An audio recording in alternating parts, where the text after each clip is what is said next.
Morning routine. How the start of your day shapes the outcome. Part 1. The moment everything fell apart. 3 years ago, Michael was at his lowest point.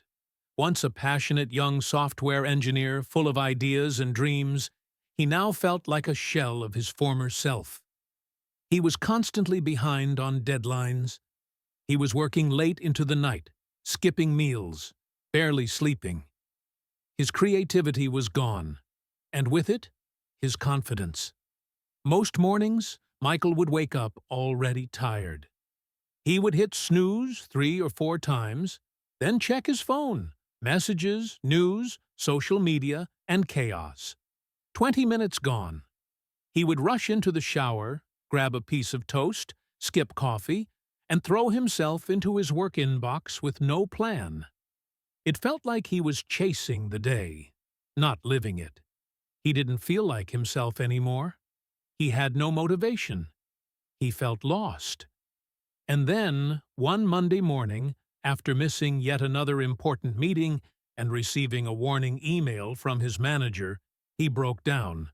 Sitting in his kitchen, cold coffee in hand, he finally asked himself, "Is this how the rest of my life is going to look?" Part 2. The turning point. That night, he stumbled across a video on YouTube called "Why Your Morning Routine is Ruining Your Life." He clicked on it out of frustration. But that video became a turning point. The message was simple. You don't need to be rich, famous, or perfect to own your morning. You just need structure and commitment. The video shared the habits of highly successful people. CEOs who woke up before dawn, artists who meditated before touching a canvas, athletes who trained at sunrise, writers who wrote their best work before breakfast. Michael was skeptical. He wasn't a morning person. Never had been. But he realized what he was doing wasn't working. So he made a decision.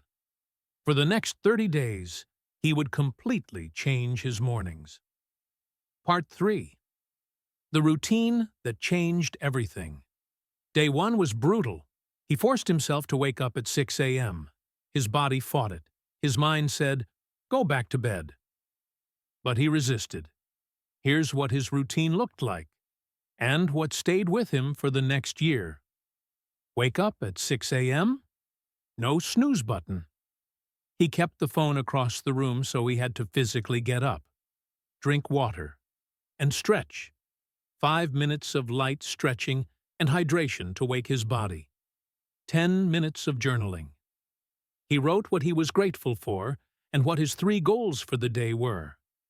15 minutes of reading. A few pages of a book on mindset, productivity, or biography. No phone. 20 minutes of movement. Not a full workout. Just walking, yoga, or light bodyweight exercises, cold shower and breakfast, to wake himself fully and fuel his brain. No emails until 9 a.m. Instead, he worked on his most important task for 1 focused hour. By day 10, he was already feeling clearer, more focused. By day 20, he was ahead of schedule in work. By day 30, his mornings became something sacred, a time that belonged only to him. Part 4. The ripple effect.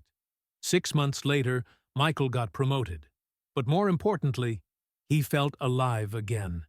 He wasn't working longer hours. He was working smarter. His mind was sharper. He was more present in conversations. He started exercising regularly, sleeping better, eating healthier.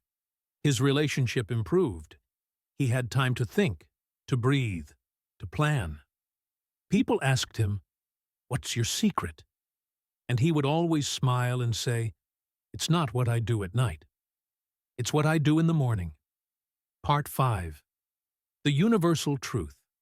Michael's story isn't unique. It's real. It's raw. It's what happens when we stop letting life push us around and start designing our own days from the moment we open our eyes. Look at the most successful people across industries. Howard Schultz, Starbucks, starts his day at 4:30 a.m.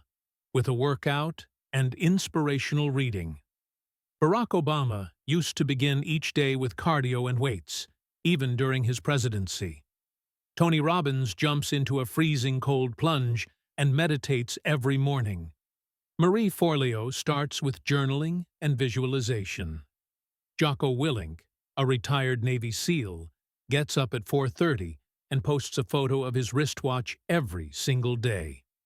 These people understand one truth.